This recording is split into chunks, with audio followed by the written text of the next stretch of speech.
Good morning. Thanks for taking a coffee break with us. My name is Kara Hurley. I work at North Range Behavioral Health and I am an early childhood mental health counselor. So today we're going to talk a little bit about emotion coaching and the brain science behind that, specifically with 0 to 6-year-olds. So that can look a little different. So thanks for being here. I have some water for myself, but hopefully you are enjoying some coffee.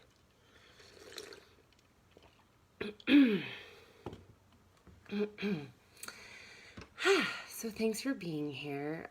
So I'm going to talk, like I said, I'm going to talk about some emotion coaching and brain science. I'm going to pull a lot from the whole brain child and conscious discipline. Before I go into that topic, I would like to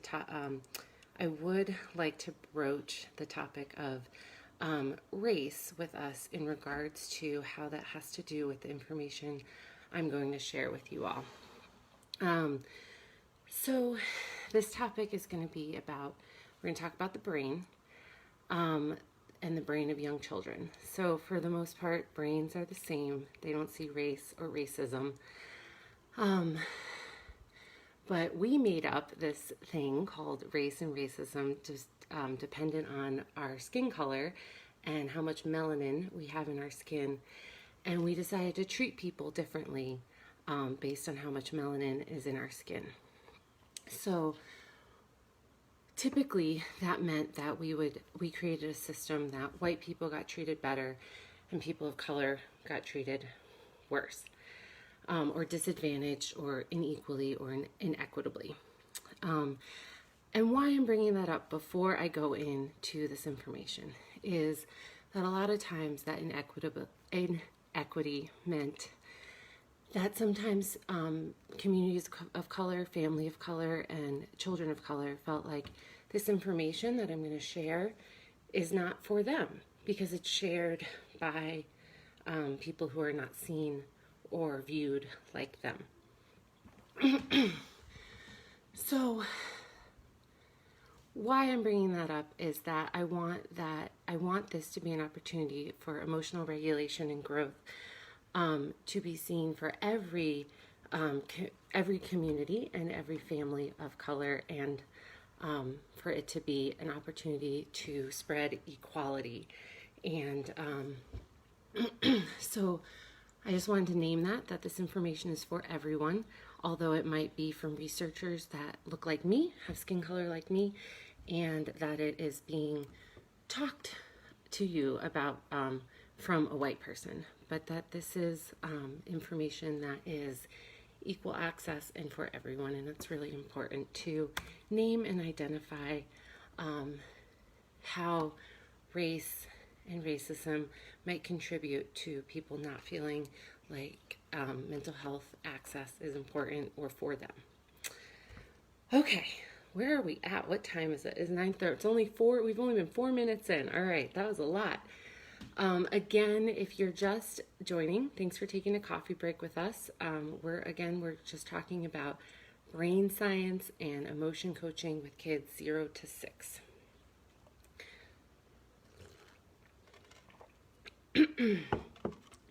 So I'm going to be pulling from The Whole Brain Child by Dan Siegel and also Tina Pay Bryson. And I'm also going to be pulling from Conscious Discipline, that's written by Dr. Becky Bailey. And if you ever want to look this up or find it online, please, they have plenty of YouTube. I was just looking before I got on. There's YouTube videos, there's workbooks, there's books. So I'll mention their names again at the end of this so that you can review that. But there's so much access to this information and it's so great. So let's talk about the age first. Why are we focusing on 0 to 6 rather than, 0 to 12 or just childhood?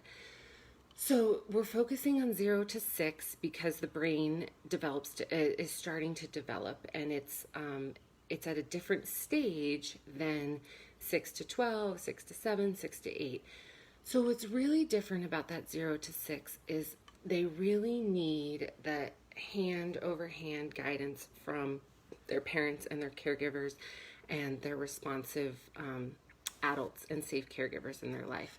So why is that? Because they're so good at being in the present and being in the moment that they're not thinking about logical consequences. They're not thinking about, if I do this, then that is what's going to happen, or choice. They're not thinking, oh, if I don't share this toy with my friend is going to be mad, or they're not. It's perfect. They're exactly where they need to be. They're thinking about themselves and their little world, and they're just not yet thinking about how their actions are going to affect others, or the logical consequences to their actions. When we get up to like 6, 7, 8, that's when they start thinking for themselves, and they can really start to participate more in an equal way. So 0 to 6, lots of hand over hand, a lot of repeating, a lot of coaching from that primary parent or primary caregiver or primary guardian. It's going to feel like you're repeating yourself over and over. You're going to feel frustrated at times, but it does work, and it does, what's the word that I'm looking for? It works, and it really sets them up. So back to kind of why I wanted to really talk about equity, and that this information really is for everyone. It really sets kids up for success. So success in peer relationships, success with authority figures and parents, so that means that translates to success in schools, to success in group learning. It can really make the difference whether this child, who may have faced a lot of adversities and a lot of possibly trauma, and not only family trauma, but systemic trauma, multi-generational trauma. It really can make the difference whether this kiddo succeeds and can make that connection, and that presence can make the difference if this child's going to be the kiddo that's temper tantruming and can't adjust, and is being sent down to the principal's office, and then et cetera, versus an adjusted kid who can manage their big emotions when big changes happen. And big changes are going to be happening. So that's why I think that this information is so important. A lot of kids are going to go back to school soon or not. There's going to be big adjustments, and there's a lot of big emotions with big changes, especially with that 0 to 6. And so kids don't say, mom, dad, foster parent, aunt, uncle, grandma, whoever that safe guardian is, I'm feeling really frustrated because I'm not sure whether going back to school is going to be safe. Right? They don't have those words and that language just yet.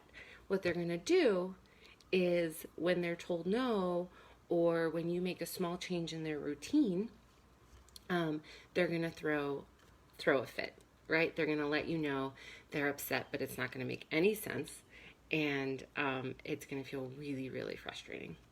So let's get into some of the tools, because we're 10 minutes in. So let's spend the second half. I kind of gave you the overview, the background, why this information is so important, why it's important for our children to learn emotional regulation from a really young age, and why we need to coach them. So let's get into the why, the how, not the why, the how. So I'm pulling this really a lot from, again, Dan Siegel and Tina Payne Bryson from The Whole Brain Child. Totally recommend a read if you ever get it, or even looking up some of their stuff on YouTube. But anyway, so let's take the brain of your 3-year-old. This is my fist, is their brain. So Well, they are, let's see, they're doing an activity they like. They feel comfortable, they feel safe. Maybe they're on the floor playing with their favorite toy. Maybe that's Legos, maybe, whatever their favorite toy is. Okay, they're happy, they're content, their body is calm. If someone were to come up and play with them, they'd probably be adjustable, flexible, be like, okay, yeah, you want to play? That's cool. Something comes up, you get a call and you've got to run out and go meet your neighbor really quick. And you say, hey, 3-year-old, we got to go. And she's mad. She's not prepared. She's angry. She's whatever. She got interrupted out of her routine.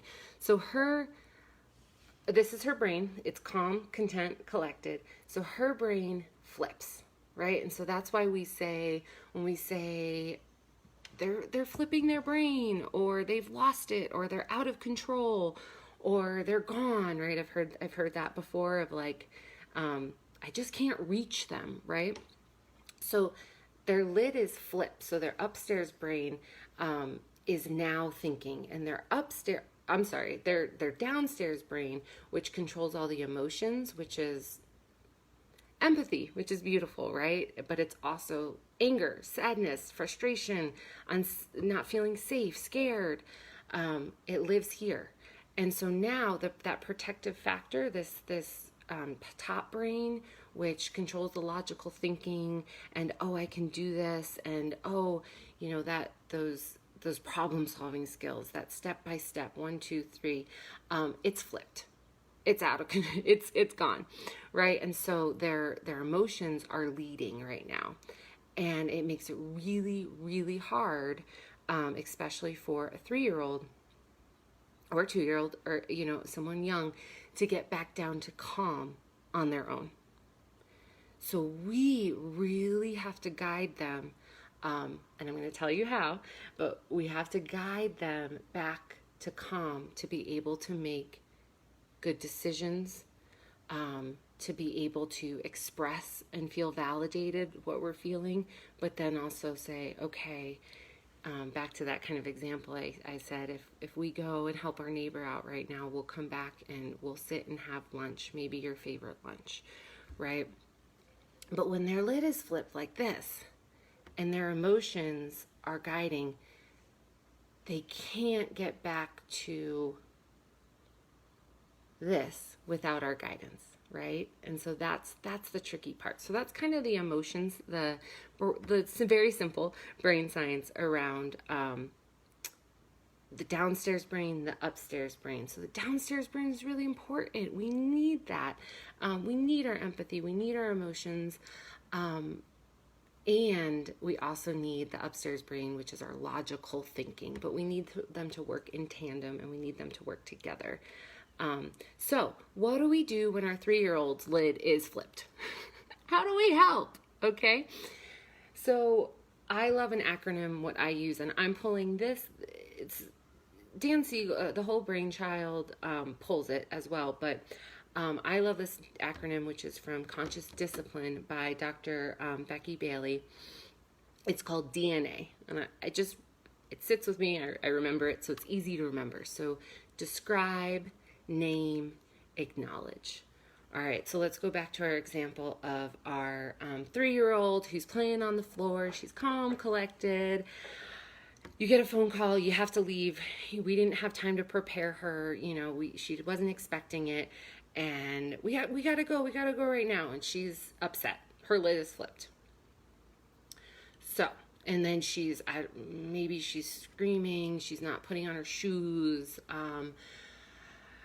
Let's just say she's just rolling on the floor and just not, her lid is flipped and just not being compliant at all. So what I would do, describe. So that first description is, before you even go into naming emotions, you're going to describe her body and her body language. So you're going to say, wow, I see your body is squirming and on the floor. Or maybe you'll say, if it's a child yelling, wow, I see your voice is raising really loud right now. Or maybe it's a kid who's stomping. I see your feet are stomping on the floor like this. Or maybe it's a kid that's squeezing his fists in his face like this. And you're going to try and mimic. What that does is and I feel like I'm going to go over time because I have so much information. What it does is it slows everything down for you and for the child. And then it gets those mirror neurons going. You're mimicking their body language. And so that creates this immediate sense of connection, of empathy and attachment, right? That's what we need to be able to feel safe. So once you've described their body language, when you're describing it in a neutral tone, neutral to very calm, you're not matching their yelling, you're describing their body language. Then you're going to move into naming it. I see your body's wriggling all over the floor and you look really uncomfortable, or however you're going to say it. And then you're going to name the emotion. I see you're feeling really frustrated, angry, upset. And then you're going to say why. That mommy interrupted you out of your play without any warning. And I get that that's really hard, right? So you're going to validate them. You're going to validate their feeling along with why. And it can be as silly, if we parents think that, or guardians and caregivers think that it's silly as they're not getting their favorite thing to eat. It doesn't matter the logic behind it. It just matters that we're connecting their emotion with why and what's true for them. So you're going to acknowledge, you're going to name, you're naming DNA. You're naming their emotion along with why they're feeling what they're feeling. And you're also going to say, I get it. That's really hard. For a 3-year-old, it is really hard. And then you're going to help them. You're going to acknowledge the choices they can take. So we do need to leave right now. You can decide to put on your shoes and walk out the door with me, or mommy will decide to pick you up and put you in the car, right? And for the little ones, for those 3-year-olds, you're gonna have to give those choices for them, and they'll start but the important part, so back to that brain science, the important part is that they are part of making that decision, because what that does is literally it flips the upstairs brain into, it activates the upstairs brain. So we want them to be a participant in making those decisions. So then they go, I have to work. I'm working. Okay, what do I want to do? Do I want to put my own shoes on and walk to the car, or do I want mommy to? And then that slowly brings it back to calm. For a little bit older kids, like 5, 6, you can ask them. Once you've described their body language, got those mirror neurons, got that empathy, got that attachment, and then you've moved into the naming of what they're feeling and why, and you get that that's not fair and it's not fun and we can do this, you can say what would help. What would be your way to problem solve? And with older kids, they can start thinking, like 5, 6, even the 7, 8-year-olds, they can start coming up with solutions on their own. The really younger ones, they're going to need you to kind of come up with 2 solutions for them, 2 plausible choices, right? So that really is the basis of it, is just remembering when their lid is flipped, they need help getting back to here. And how to get back to here is to use that DNA. Describe, name, and acknowledge. And acknowledging their choices. And then involve them in the problem-solving process. Because that activates this, the thinking part of the brain. It activates it, and then that actually is regulating. A lot of parents, caregivers, we want to problem solve for our kids. I get it, but then we're taking away that opportunity for them to learn and problem solve on their own, and also emotionally regulate. So we are at about, that went really fast. I spit a lot of information out at you. Again, the two sources that I used, if you want to go back and look them up, is The Whole Brain Child and Conscious Discipline. YouTube, there's tons of stuff online if you're interested in what I just shared. And also if you're interested in coming to connect with us at North Range and Littler and Family Connects. We're here for those littles and early childhood intervention and prevention. So if any of this sparked an interest, or you're like, oh wow, that could be really helpful, tons more information, tons more services, and we are here for you. So if you were someone you know would like more information about the services we offer, young children and families, you can call Family Connects at 970-347-2120.